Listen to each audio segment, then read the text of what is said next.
Kamusta yung napaso mo? Okay lang po. Okay Magaling na? naman, magaling na. Magaling na? Nakapag-basketball na po. Pwede nang gumala? Kaya babati lang po ako. Oo. Advance happy birthday po kay Tita V. Katempo and Tita Julie Aruelo. Happy birthday po and good morning po mga magandang umaga po mga Tekram. Sana po yung nasunod po kayo. Enjoy watching po. Yan. So, okay na talaga.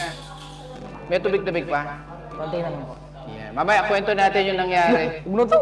Oo. Tingnan lang natin para ano. Hingi tayo ng advice sa mga katekram natin. Ito naman. Sininong hindi pata Ano bumata? yan? Babalik po kayo. Nanay Jack, advance. Ala. Si Kuya Enrico daw sa July 4. Birthday pala ni Kuya Enrico, July 4. Tito June 27, ako kaya mabait. Ayan, Nanay Jack, good help. Jackie Lukzono, di ba? Puro mga nag-comment, mga celebrant din ng June. Di ba? Supportahan yung sarili nating birth month. Ayan. Darating daw si Ninong Stephen sa July 8. May nag-comment, darating daw si Ninong Stephen. Abangan. Ano sa tingin mo, darating si Ninong Stephen? No idea? Wala po akong idea. Wala kang idea. Ayan. Wala po akong idea pero darating daw po. Wala kang idea pero darating daw. Hindi, may idea ka. Yasmin Tabafunda. Pakibasa. Happy birthday po Nanay Jack and Tech John. God bless you always. Thank you po. God bless din po. Ayan, basa-basa pa tayo. Tita Femia, pogi at maganda pa, Tech June. Birthday din kasi ni Tita Femia ng June eh. Ayan, abangan. Asan? Abangan. Abangan na lang darating si Ninong sa 8. Andyan din ako, si Norma Blanca Flor. Ha? Ayan, Tita Fermina Pari. Ayan, shoutout sa'yo. Malayo ko, tigyaw ko nakikita eh. Asan? So, ito na nga po ang nangyari kay Kuya Dave nung nakaraan. So, siya po ay kahapon. Nagtitimpla po siya ng pakikwento. Gatas po. Nagtitimpla ka ng gatas. Di ba ang nagtitimpla sa inyo talaga si Tatay Ram? So, ikaw muna nagtimpla. Timpla po ako. Oo.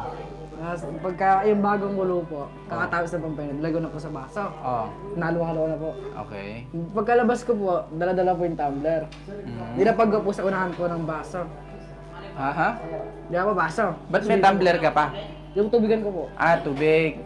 Yung tubig na ganon. Yung Aqua Plus. Dinay ko po doon. Nakatingin pa akong ganun. Bigla pong dumulas. Ano yung dumalas? Yung tumbler po. Yung Tumama tumbler. po doon sa may baso. Sa baso ng may Hindi kape. po sinalo yung baso, sinalo ko po yung mismong yung mainit. Pag ginanyan ko kasi mainit po, dito naman po dumali. Tita. Sa hita. Sobrang, buting kamay mo, hindi na gano'n. Buti nga po. Ginanyan ko po. Ginanyan ko mo. agad. Init.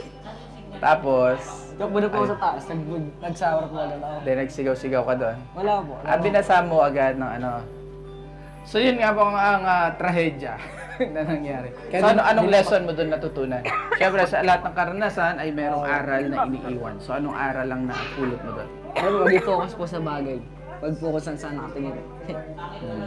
Sa tingin mo, yung bang pangyayari na pwede kang mailigtas nun sa possible na mas worst na trahedya. Halimbawa, ako nagka-drive, di ba? So, hindi ako nakapag-focus dahil nag-cellphone or tumingin sa isang lugar. So, dahil naalala ko yung nangyari sa akin na dapat pala mag-focus kasi napaso ako. So, in this case, sa pagdadrive baka mabangga kami. So, might as well, dapat mag-focus din ako. Because danger is real. Danger is dangerous. Danger is dangerous. Ayan, totoo po ang kapahamakan. Kaya po, makinig po sa mga advice or sa mga paalala. Ayun na, maging focus tayo. Diba? Dapat igaganon ko po. Paano igaganon? Di ba, nakadito ako sa akin. Mainit po dati ihatsa ko gano'n. Ihatsa mo Si pa. Tita Ethel po yung nasa harap ko po. Sino yung nasa harap mo? Tita Ethel po. Kasi kaisa po nasa gilid ko. Oo. Sabi, nabako na lang po. Ang init eh. Ayan. Asan daw po si Angel? Pumasok.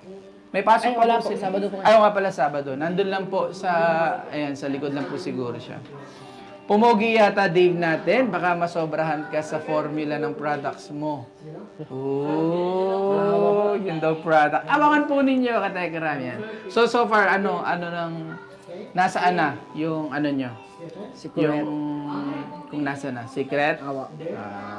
So yan, first aid of burn running water take June 10 to 15 minutes. Actually, ang nangyari po sa kanya is second degree burn. Ano talaga siya, nagpaltos talaga. Magkano kalaki? Isang palad? Hindi naman po. Mga kalahating palad? Mga kalahating palad lang po. Dapat ari po ako kasi pinapay na po ako. Anong ari? Maari. Aray. Nilalagyan po ako sa auto. Mas kilitig-kilitig mo ako. Hindi ko po matest. Tawag-tawag mo ako. Big celebration mo, Kuya Dave, July 8, nasa biyaya ko going to San Juan, Batangas. Di baling, magdadala ako ng pocket wifi para di ko ma-miss birthday mo. Grabe naman yan. So, dapat suka ilagay sa bulak. Ayan, ano to? Tingnan natin. Dapat daw suka ilagay sa bulak, basain mabuti. Pwedeng pigaan ang bulak sa suka at itapal sa napaso para hindi lumobo ang napaso. Suka pa lang sikreto. Ayan, Ate Mary Jane. Si Ate Mary Jane kaya to. Ayan, happy birthday, Ma'am Jack and Sir Tech June 10 days member.